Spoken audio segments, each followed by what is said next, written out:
A lot of people have wondered over the years why Sonic the Hedgehog looks different depending on which country you bought the game in. And I don't mean a little different. Japanese Sonic and American Sonic are basically two different characters. Different designs, different backstories, different personalities, different canon. For almost an entire decade, Sega was running two separate versions of the same hedgehog, and just hoping nobody would notice. And the deeper you dig into this, the weirder it gets, because the differences don't stop at box art. They go all the way down to the lore. So let's start with the obvious stuff, the box art. When Sonic 1 launched in 1991, the Japanese version featured art by Naoto Oshima, the guy who actually designed Sonic. It's clean, it's iconic. Sonic looks like Sonic. But Sega of America looked at that art and decided it wasn't edgy enough for Western audiences. So they hired an artist named Greg Martin to redraw Sonic for the American market. If Sega can run two completely different versions of the same hedgehog for an entire decade, you can run your finger across one subscribe button. It takes less effort than anything Sega has ever done. Now look, Greg Martin is a talented artist, but American Sonic is a different creature. He's got these fat, stubby fingers, his belly is rounder, some people describe it as a pregnant belly, which is a sentence I wish I didn't have to say. He's bow-legged, his feet are tiny, he's weirdly shiny, like someone rubbed him down with baby oil. And he has the exact same smirk in literally every piece of promotional art. Every one. Japanese Sonic can actually make other facial expressions. American Sonic has one face, and that face says, "I'm cooler than you and I know it." But the biggest difference is the spines. Japanese Sonic spines flow backward naturally. American Sonic spines are styled into this weird mohawk shape. And it's because of this mohawk that the Western cartoons, Adventures of Sonic the Hedgehog, Sat-Am, and the early Archie comics all drew Sonic with mohawk spines. An entire generation of Western Sonic media was based on Greg Martin's interpretation, not Oshima's original. During the 90s, nobody complained about this. The mohawk looked cool to American kids, but looking back now, it is clearly inferior to the Japanese design, and it dates itself immediately. American Sonic tells you exactly what decade he's from. Japanese Sonic is timeless. But Sonic's redesign isn't even the weirdest change. Look at what they did to Robotnik. In the Japanese art, Eggman is clearly wearing glasses. You can see the frames. You can see the lenses. He's a round, goofy scientist who smiles a lot. He's not that scary. But on the American box art, his eyes are these gaping black voids. No glasses, no irises, just dark, empty holes in his face. As a kid, that was genuinely unsettling, and it wasn't totally a mistake either. If you look at the in-game sprites, his eyes are dark blue in Sonic 1 and full black in Sonic 2 and 3. There's no visible bridge for his glasses on the sprite, so the American cover technically doesn't contradict the game. It just interprets the ambiguity in the most terrifying way possible.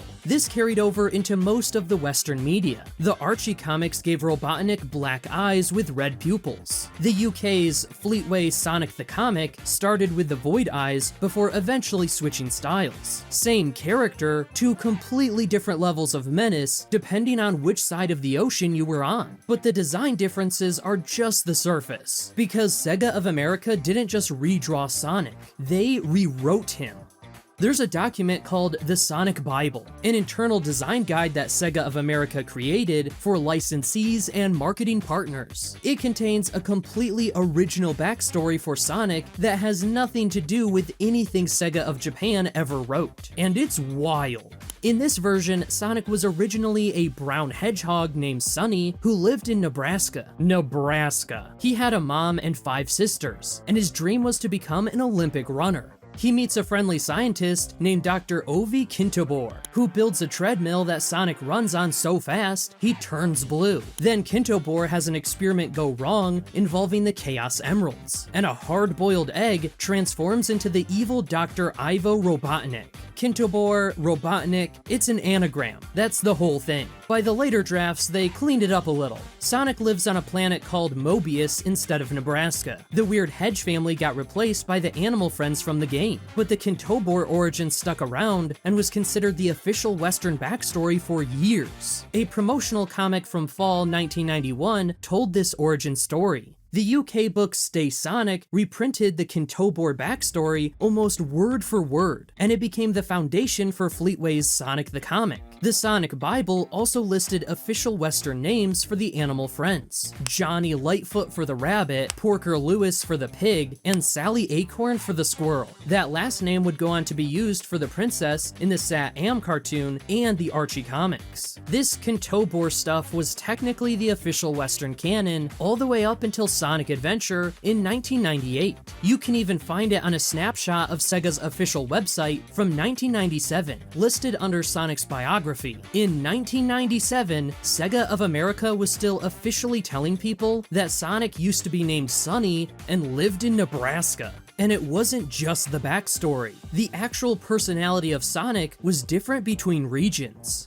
Japanese Sonic is cool, but he's not aggressive about it. He's laid back. He's confident without being in your face. There's a quote from the Japanese manual for Sonic 1 that reads, "I don't do what I do out of righteousness, I do what I do because I love to do it, but I'd never betray you." That's poetic. That's a character with depth. He's not trying to prove anything, he's just being himself. American Sonic is all attitude all the time. He's sarcastic, he's impatient, he's constantly reminding you how cool he is. The marketing was built around Sonic is cooler than Mario, and everything about the American version reinforced that. And this split defined how each region's media portrayed him. The Japanese canon kept Sonic relatively understated. The Western media turned the attitude up to 11. Adventures of Sonic the Hedgehog is pure cartoon chaos. Sat-Am is darker, but Sonic is still an in-your-face wisecracker. The Archie comics leaned heavily into the attitude era. All of it comes from Sega of America deciding that cool meant loud. And if you want the single best proof that Japan and America were running two completely different Sonics at the same time, it's not the box art, it's not the backstory, it's the music.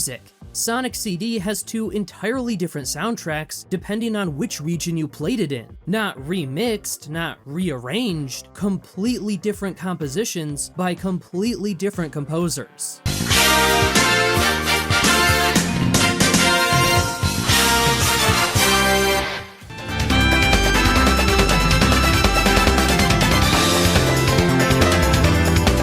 The Japanese soundtrack was composed by Naofumi Hataya. It's funky, it's upbeat, it's got vocal tracks. It sounds like a party. The American soundtrack was composed by Spencer Nilsson. It's moody, it's atmospheric. It sounds like Sonic is running through an abandoned space station at 2 in the morning. Same game, same levels, same sprites. Completely different emotional experiences depending on which country you lived in. Japanese Sonic CD feels like a celebration. American Sonic CD feels like a mission. Fans have been arguing about which soundtrack is better for over 30 years, with no signs of stopping. And this is the audio version of everything we've been talking about. Japan made Sonic feel joyful. America made Sonic feel intense. Two identities for the same character, expressed through every possible medium.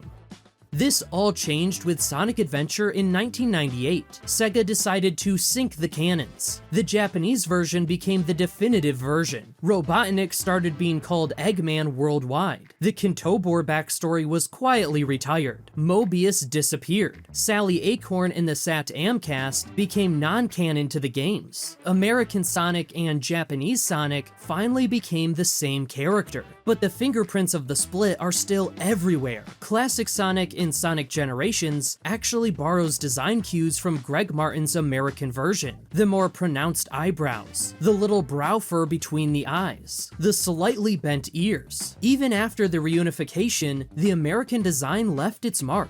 Now, everything I've covered so far is interesting, but this is the part I actually made the video for, because the Japanese box art for the classic Sonic games has something on it that most Western fans have never seen, and it might be the greatest thing in gaming history. Hidden in tiny English text on the Japanese covers are motivational quotes, not game descriptions, not marketing copy, motivational life advice on a Sonic the Hedgehog box, in English, on the Japanese version. Sonic 1 and 2 both have the same quote. It reads, "Don't just sit there and waste your precious time. When you want to do something, do it right away. Do it when you can. It's the only way to live a life without regrets." I mean, thanks for the solid life advice, Sonic the Hedgehog box art. Sonic CD goes even harder. To live a life of power, you must have faith that what you believe is right, even if others tell you you're wrong. The first thing you must do to live a life of power is to find courage. You must be ready to reach beyond the boundaries of time itself.